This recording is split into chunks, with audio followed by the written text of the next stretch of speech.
They convened a grand jury in Chicago and indicted the three companies for criminal violations of the antitrust laws. And a jury convicted them, and a judge fined General Motors for what some people think is the economic crime of the century, because every day now, tomorrow, next day, millions of people are getting caught bumper to bumper, traffic, breathing the polluted air, wasting their time, engaging in road rage, losing part of the family budget just getting to work to make $6.60 an hour in Walmart. And you know what GM was fined? Because the damage was already done.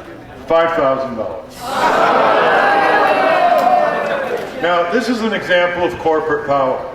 You know, when I talk about corporate power and corporate crime, people say, you know, what do you mean by that? They're rather abstract phrases here. What do you mean by that?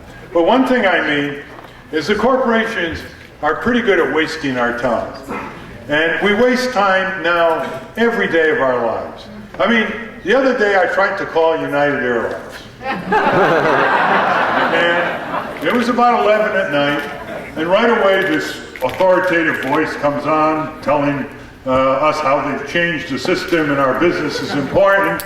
And then they start. Press 1. Press 2, press 3. You press 2, they give you press 1, press 2. Then you finally get a recorded announcement. Your business is very important to us. You know what they're saying? They're saying that we don't want to hire enough workers and we want to load it onto you. That's what they say.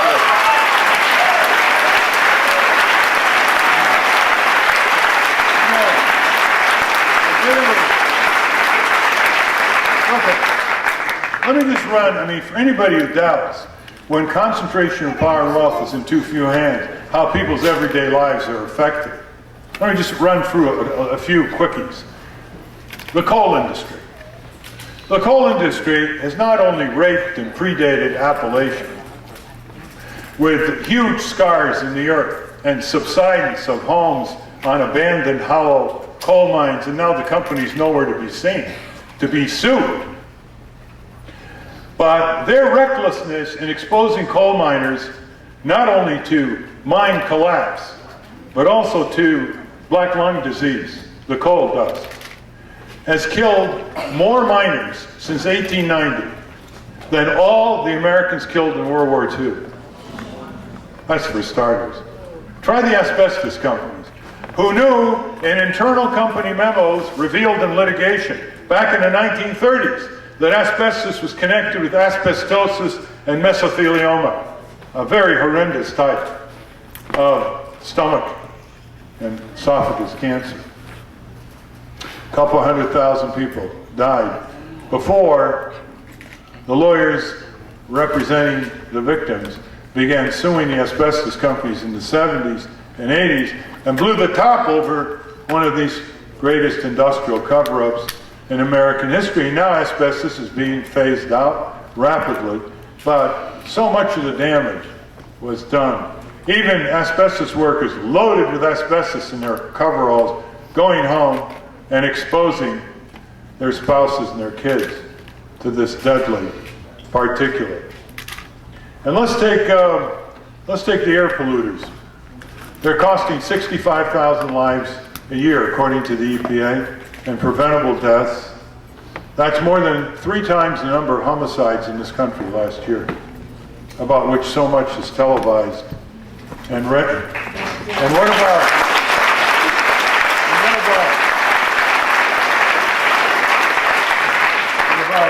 what about the addictive industries? What about the tobacco companies who had a steady marketing technique to hook youngsters at a very young age, because they knew they hooked them at 13 or 12 or 14. They hook them for life.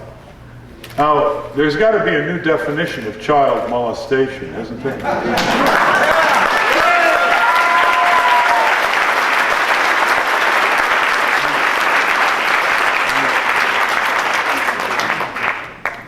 The responsibility for the addictive industry's victims represents, first and foremost, the responsibility of these corporations to lay off and not spend all kinds of money with clever psychological schemes to make smoking as if it's glamorous, it's athletic, hiring Marlboro men, etc. Now, last year, 400,000 Americans died from smoking-related diseases. 400,000. Let's take occupational hazards. You think that's going to be an issue in the presidential campaign? Gore and Bush will never mention it. You know how many Americans die from causes related to occupational hazards and trauma in the workplace every year? According to NIOSH, 100,000 workers is their best estimate. 5 times the number of homicides in the street. We can call them workplace homicides. How about this?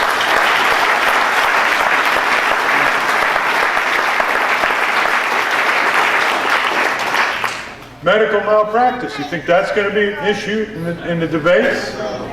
They'll never mention it. It's only, according to the Harvard School of Public Health physicians, 80,000 deaths a year, just in hospitals alone, from negligence, incompetence, or worse. Not medical mistakes, not innocent mistakes, negligent, incompetence, or worse.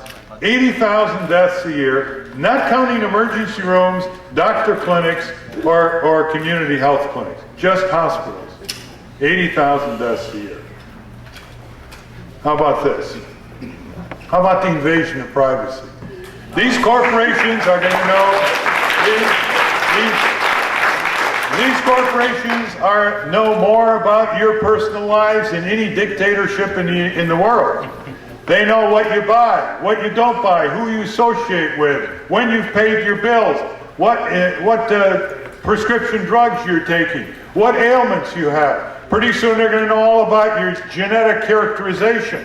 They know more about you than you know about yourself. And they control this personal interest and these privacy files on you, and you don't have any control of them. They can be whirled around the world electronically, end up in government files, insurance company files, employer files.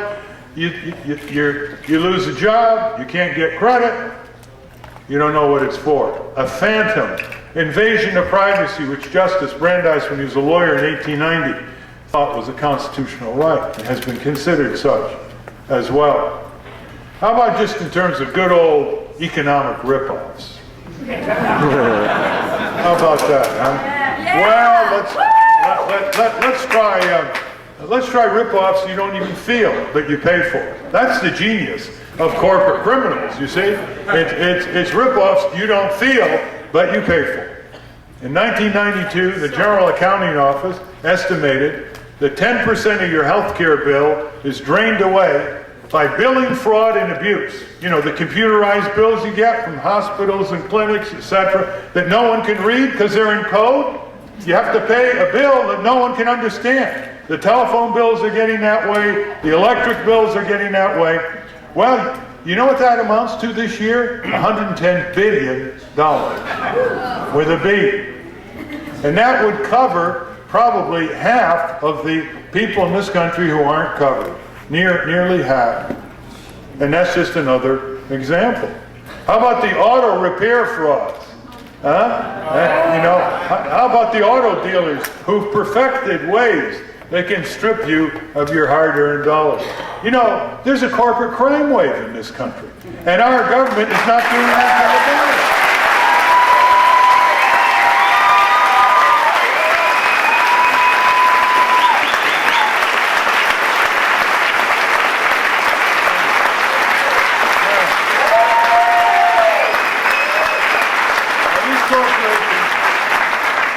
The history of businesses, big business in this country, shows us that unless there are boundaries to corporate power, our democracy is hijacked, our government is controlled by these corporations, our politicians are bought and rented, our government is turned against us, or at least is indifferent to the plight of people, and it continues on. Just remember that the dominant business establishment in the South before the Civil War had human beings as slaves. They were the principal property asset in that economy at the time. They separated families, sent off children, crying parents, too bad. We're shipping the kid to the next plantation. You'll never see that child again. Today,